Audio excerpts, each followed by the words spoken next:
Welcome back, everyone. I'm Jordan Giesige, and this is The Limiting Factor. Amprius Technologies has developed battery cells that provide double the energy density and 5 times the charging speed of a typical lithium-ion battery cell, while providing comparable cycle life. That's a phenomenal achievement because battery startups will often promise huge energy density and performance figures, but then when it comes time to deliver, fall short of the original expectations as they confront the realities of battery cell production. The question is, what's the catch with Amprius batteries? What type of products can they be used in? And what are their scaling plans? Today, I'll walk you through the details, and along the way, we'll get some insights into the battery industry as a whole, such as why Tesla could increase the charging speed of their vehicles overnight, but chooses not to. Before we begin, a special thanks to my Patreon supporters, YouTube members, and Twitter subscribers, as well as Rebellionaire.com. They specialize in helping investors manage concentrated positions. Rebellionaire can help with covered calls, risk management, and creating a money master plan from your financial first principles. When a lithium-ion battery charges and discharges, lithium ions travel back and forth between the cathode and anode to store and release energy. The more lithium ions that can fit in the cathode and anode per given weight or volume, the higher the energy density of the lithium-ion battery. The innovations that Amprius has made to lithium-ion batteries are primarily related to the anode. In a typical lithium-ion battery, the anode is created by coating a graphite mixture to a current collector, which is made of copper foil. Graphite has an energy density of 355 milliamp-hours per gram. Amprius uses silicon-based materials for the anode instead, which have an energy density about 10 times higher than graphite, at around 3,400 milliamp-hours per gram. To be clear, that doesn't mean the cell-level energy density increases by 10 times, but more like double, because the anode only makes up about a fifth of the total weight of the battery cell. However, despite the energy density advantages of silicon, it presents challenges.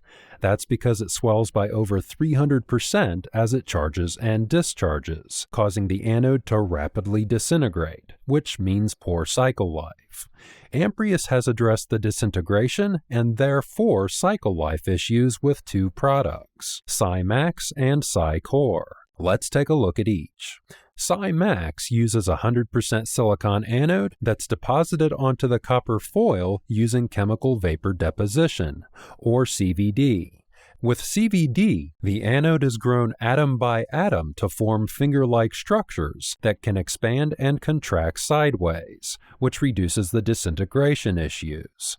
SiCore uses particles made of a mixture of materials like carbon and silicon that's deposited onto the copper foil using a standard wet coating process, where the particles are mixed with binder and conductive materials, painted to the current collector, dried, and calendared or compressed to form an even layer of material with the right density and porosity. The benefit of the SiMaxx anode is that it can achieve higher energy densities because it uses 100% silicon and no other materials. However, the CVD process is extremely slow and therefore costly. In a Department of Energy technical document for a manufacturing grant, Amprius indicated their process lays down about 60 nanometers of silicon per minute. If the silicon fingers on the anode average around 5 to 10 microns wide, that means it would take around 2 hours to coat the silicon anode. SiCore, on the other hand, using a wet coating process, would be able to coat over 80 linear meters of copper foil per minute.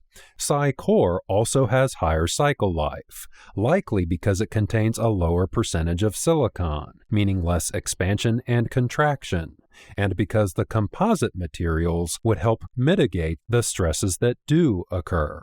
What does all that mean in terms of performance and cost?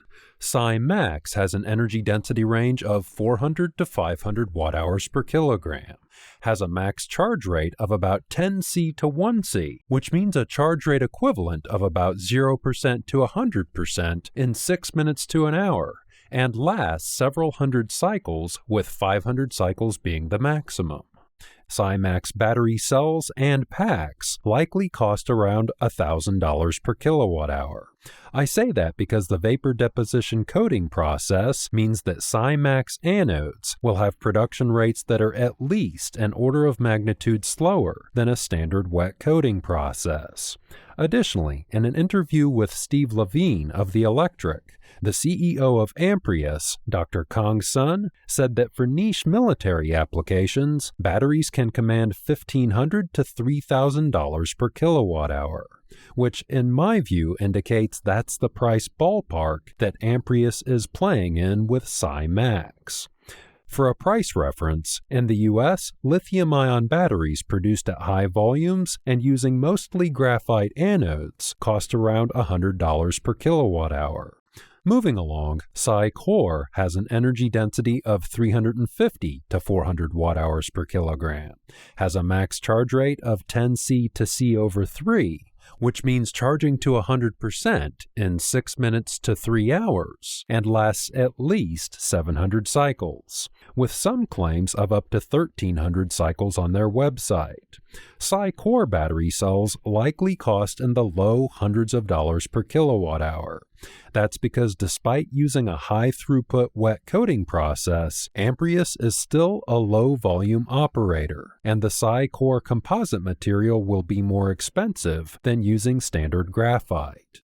While we're on the topic of energy density and charging speed, many people assume that there's a hard and fast limit to charging speed that's dictated by chemistry limitations, and because of that, they assume that if one EV, for example, charges slower than another, it indicates the slower charging vehicle uses inferior technology. That thinking is deeply flawed. Chemistry and other hardware does play a role, but the specs on screen from Amprius beautifully illustrate that the performance you get out of a battery cell has just as much to do with design decisions, which are extremely controllable. By design, I mean changing the thickness of the active energy-storing cathode and anode material coatings within the battery cell. When the material is thin, it reduces the ionic resistance between the electrodes, allowing ions to flow more freely and quickly, but decreasing the energy density of the cell. When the material is thick, it gives the battery cell greater energy density, but increases the resistance between the electrodes, which reduces charging speed. For example, with SiMaxx cells, at 500 watt-hours per kilogram, the charging speed is 1 hour, and at 400 watt-hours per kilogram, the charging speed is closer to 6 minutes. That's all due to the impact of cell design rather than differences in the battery chemistry. What all this means is that Tesla could swap energy density for charging speed, but they've decided that range is a greater priority. Yes, there are occasional breakthroughs that increase both charging speed and energy density, but those breakthroughs are usually incremental rather than a sea change. If you'd like an example of that, watch my video on carbon nanotubes, which I expect to be used in Tesla's vehicles within the next couple of years. Moving along, the next question is, if Amprius batteries are so expensive, is there really a market for them? Yes, potentially several. First, as I said a moment ago, militaries are prepared to pay a large premium for high-performance batteries.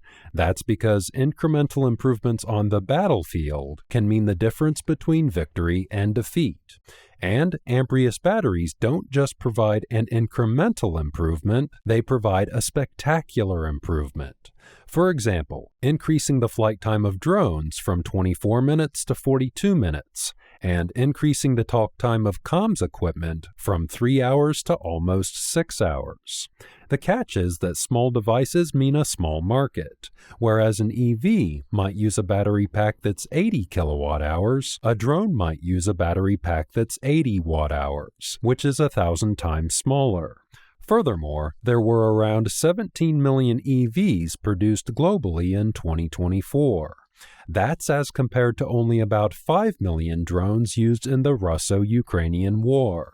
That is, even during war, the demand for high-performance drone batteries is still several orders of magnitude smaller than the demand for batteries for EV applications. Yes, there are a lot of other ways that batteries can be used by the military, but it's also true that most of those use cases won't require a battery that provides twice as much performance for 10 times the cost. Beyond that, zooming out, the military is only about 3% of the U.S. economy. So although it's a promising market, it's relatively limited. What about use cases outside of the military? For EVs and grid storage, the name of the game is lower-cost batteries. And on the cost front, Amprius batteries, which were designed for performance over cost, can't compete with standard lithium-ion on cost because standard lithium-ion has primarily been focused on cost over performance for over 30 years. So no matter how much Amprius scales their battery production, they won't be as competitive as standard lithium-ion for low-cost use cases. With regards to cell phone batteries, the large companies like Apple have their supply chain locked in, and also likely wouldn't be willing to pay several times more for Amprius batteries that don't necessarily increase their profitability. For robots, there is an argument for Amprius batteries if the robot needs to be high performance. But for most robots, the goal will be to reduce the cost of the robot as much as possible. Next, high-grade professional equipment and high-performance toys for the rich could both be excellent use cases, but would be small markets. For example, long-life batteries for drone photographers, batteries for super or hypercars, and batteries for high-end motorcycles or e-bikes. However, in my view, outside of military use cases, electric aviation is the most promising use case. Every pound of weight that can be removed in batteries is an extra pound of customer or package that can be delivered, meaning more profit. With that said, although eVTOLs, like EVs, do use about 1,000 times more batteries than a drone, it's still a market that's in the early development phase, meaning low volumes. What all this means is that the overall market for Amprius products is extremely limited as a portion of the total global lithium-ion battery market. On that note, let's take a look at the production plans Amprius has lined up. First, they currently have 2 megawatt-hours of production capacity in Fremont, California for SiMaxx batteries. For perspective, given that around 1.5 terawatt-hours of batteries will be produced globally this year, 2 megawatt-hours is around 1/millionth of global production capacity. Second, with that said, they have plans for a 5 gigawatt-hour facility in Colorado to further expand their in-house production of SiMaxx batteries. But then again, they currently have no plans to move forward with that facility and are monitoring the market. Third, Amprius has 1.8 gigawatt-hours of contracted production capacity to produce their SiCore batteries, which use a standard wet coating process that any lithium-ion battery manufacturer can produce. From my perspective, their overall production strategy is a good one. The valley of death for most battery startups is manufacturing. Amprius is starting at low volumes for their internal manufacturing of the SiMaxx cells and targeting use cases and markets that can afford to pay a large premium. It's similar to the strategy Tesla used with the original Roadster, which targeted the high-end sports car market with a low-volume product. Meanwhile, if Amprius gets a surge of demand for their SiCore batteries, they can call on their contracted capacity to fill the need, with minimal capital risk for Amprius. In summary, Amprius has developed ultra-high-performance lithium-ion batteries that have a lot of potential. But even if they can successfully scale their batteries and reach profitability, they produce a niche product. so you won't likely ever see them used in high-volume electric vehicles or battery storage. That means for the foreseeable future, the total addressable market for Amprius products will be relatively limited. To be clear, that's not to make a comment on whether the stock price is under or overvalued, which is a completely different conversation and not in my wheelhouse. The key point is to temper expectations that someday we'll see these batteries in common products that most of us will use. And I'd say that's true for every battery startup that's producing batteries designed from the ground up for high performance. So, although people often ask me to make videos on the dozens of different battery startups that are advertising titillating specs, this should make it clear why I focus most of my energy on the largest battery producers and users in the world, like BYD, CATL, and Tesla. Instead of being mostly focused on flashy, groundbreaking specs, they're mostly focused on high production rates and cost. That is, delivering batteries you'll actually see in mass-market products.